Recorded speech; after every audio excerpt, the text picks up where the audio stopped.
আপনি যদি আপনার রাগ এবং সমস্যার সম্মুখীন হতে না পারেন, তাহলে আজকের ভিডিওটি আপনার জন্য। বিশেষ করে এই কথাটি নিশ্চয়ই শুনেছেন, রাগ বিভ্রান্তির জন্ম দেয়। বিভ্রান্তি বুদ্ধিকে অস্থির করে তোলে, আর যখন বুদ্ধি অস্থির হয় তখন যুক্তি বিনষ্ট হয়, এবং যুক্তি নষ্ট হলে মানুষের পতন ঘটে। বলা হয় ক্রোধ এমন একটা বিষ যা মানুষকে ভুল পথে চালিত করে, তাকে নিজের মতো করে দানব বানিয়ে তোলে। কেন রাগ একজন মানুষকে দানবে পরিণত করে? নিশ্চয়ই অনেক সমস্যার মধ্যে পড়েছেন, যেমন বিষের মতো রাগের তাপ। রাগের উত্তাপে অনেক সময় মানুষ অন্যকে সম্মান করতে ভুলে যায়, যার ফলে সে তার সবচেয়ে গুরুত্বপূর্ণ সম্পর্কগুলো হারিয়ে ফেলে। আসুন রাগকে নিয়ন্ত্রণে রাখার জন্য আপনাদের একটি ছোট্ট গল্প বলি।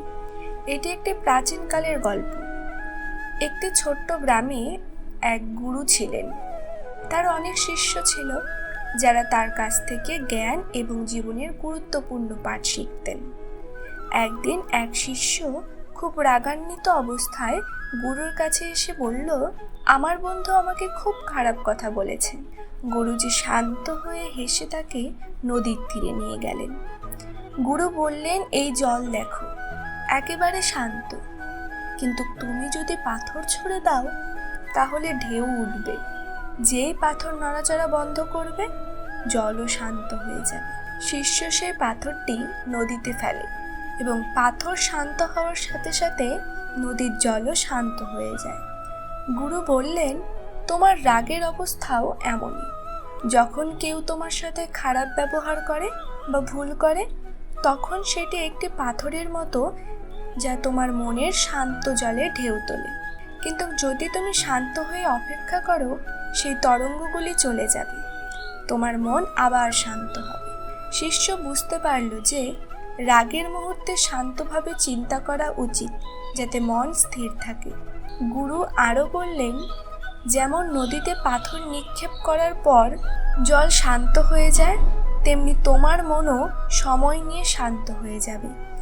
এই গল্প থেকে শিষ্য একটি মূল্যবান শিক্ষা লাভ করল। রাগের মাথায় তাড়াহুড়ো করে সিদ্ধান্ত না নিয়ে শান্ত থাকতে হবে। যখনই রাগান্বিত হবেন, কিছুক্ষণ চুপ থাকুন। এতে আপনার রাগ শান্ত হবে এবং আপনি আরও ভালোভাবে পরিস্থিতি সামাল দিতে পারবেন। রাগের সাথে ভয়েরও সৃষ্টি হয়, আর এই ভয় যদি খারাপ আবেগ হতো, তাহলে কি বাস্তবে ভয় আমাদেরকে এগিয়ে যেতে উদ্বুদ্ধ করতে পারত? নিজেকে রক্ষা করা এবং প্রিয়জনকে হারানোর ভয় হলো এমন এক আবেগ যা আপনাকে পুণ্যের দিকে পরিচালিত করে। তবে এই ভয় ক্ষতিকর হয়ে যায় যখন এটি আপনার উপর আধিপত্য করে এবং আপনি এ থেকে মুক্তি পাবার চেষ্টা করেন না। যদি এই ভয়কে সঠিকভাবে ব্যবহার করতে চান, তবে আপনাকে এটি আয়ত্ত করতে হবে।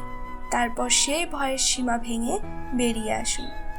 আপনার আত্মাকে মুক্ত করুন এবং কারো সামনে মাথা নত করবেন না। মনে রাখবেন, যখন আপনি অন্ধকারকে ভয় পাওয়া বন্ধ করবেন, তখনই প্রদীপ হয়ে আলো দিতে পারবেন। যাদের মধ্যে ভয় আছে, তারা নিশ্চয়ই এই বিষয় বুঝতে পেরেছে। যদি একটি ভালো জীবনযাপন করতে চাই, তবে আমাকে এই ভয়কে কাটিয়ে উঠতে হবে। এর জন্য আমাকে পরিকল্পিত পদক্ষেপ নিতে হবে এবং নিজেকে বলাতে হবে, আমি পারবো। আমরা নিজেরাই নিজেদেরকে বদলাতে পারি। সময় যদি পরিবর্তনের চেষ্টা করে, তাহলে বড় সমস্যা হবে। আমি কি ভয়ের কারণে এগিয়ে যাচ্ছি না? সাফল্য অর্জনের জন্য আমাদের জ্ঞান অসম্পূর্ণ। সাফল্য অর্জনের জন্য আমাদের নিজ নিজ ক্ষেত্রে যথাসম্ভব অনুশীলন করতে হবে এবং জ্ঞান অর্জন করতে হবে, যা আমাদের মধ্যে আস্থা আনবে এবং ভয়কে কিছুটা কমিয়ে দেবে। শ্রীকৃষ্ণ বলেছেন, আমাদের ভবিষ্যৎ কেমন হবে তা আমাদের চিন্তার উপর নির্ভর করে। নেতিবাচক মানুষ মনে করে যে তাদের জীবনে অনেক ধরনের সমস্যা বাড়তে শুরু করেছে। আমাদের চিন্তাভাবনা একই হতে পারে না, যেমন আমাদের দেখার এবং বোঝার দৃষ্টিভঙ্গি একই হতে পারে না। কেউ যদি সবসময় ভালো কিছু চিন্তা করে, তবে এমন একজনও আছেন যার মনে সবসময় খারাপ চিন্তা থাকে। এমন একজন ব্যক্তি আছেন যার মধ্যে অবশ্যই কিছু ভালো আছে, কিন্তু এমন একজন আছেন যে উভয় পরিস্থিতিতেই শুধু দোষ খুঁজে বের করেন। দুই ধরনের চিন্তার অধিকারী মানুষই মনে করে যে সে সঠিক, যে ভুল ভাবে সেও ঠিক ভাবে। এখন একটি ছোট্ট গল্পের মাধ্যমে বুঝিয়ে দেই মানুষ ও জীবনের প্রতি আমাদের দৃষ্টিভঙ্গি কী হওয়া উচিত।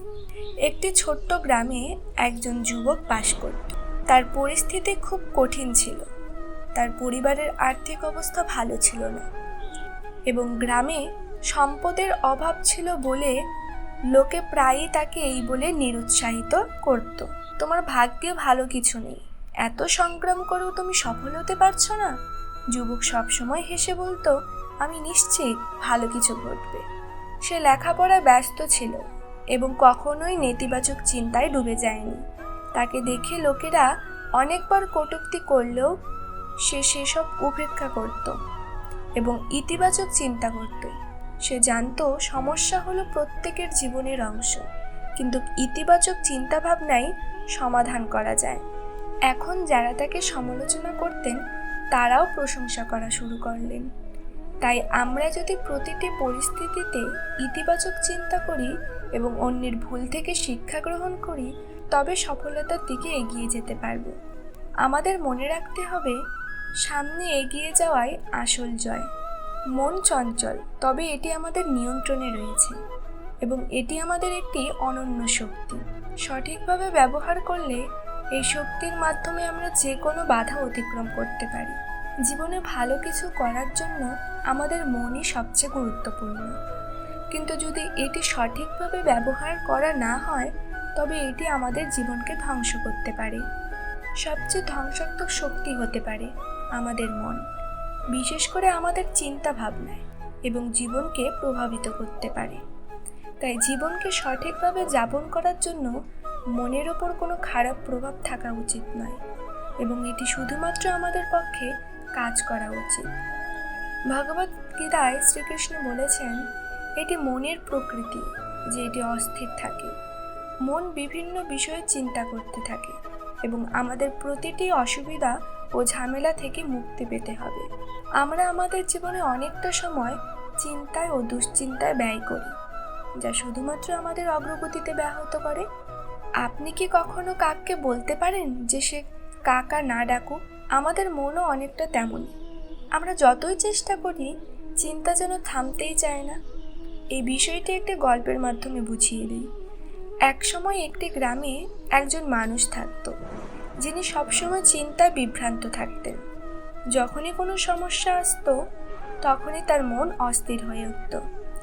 একদিন সে শান্তি খুঁজে পেতে এক জ্ঞানী বৃদ্ধের কাছে গিয়ে বলল, আমি শান্তি পাচ্ছি না, আমার মন সবসময় বিভ্রান্ত থাকে, আপনি কি আমাকে কোনো সমাধান বলতে পারেন?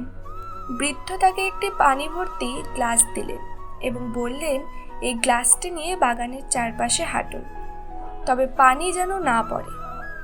আর মনে রাখবেন, আপনার মনোযোগ যেন শুধুমাত্র এই গ্লাসের ওপরেই থাকে। সে গ্লাসটি নিয়ে বাগানের চারপাশে ঘুরতে লাগলো। তার পুরো মনোযোগ পানিটি যাতে না পড়ে সেই বিষয়ে নিবদ্ধ ছিল।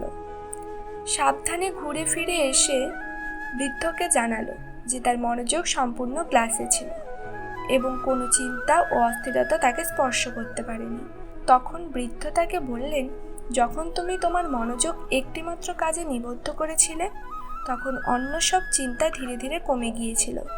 জীবনের ক্ষেত্রেও এমনটাই ঘটে। আমরা যখন বর্তমানের প্রতি মনোযোগী হই তখন মন শান্ত থাকে, দুশ্চিন্তা ও অস্থিরতা কমে আসে। জীবনে সবসময় কিছু না কিছু দুশ্চিন্তা থাকবে, কিন্তু আমাদের মন শান্ত থাকে যখন আমরা সেই চিন্তাগুলিকে এড়িয়ে কাজে মনোযোগ দিই।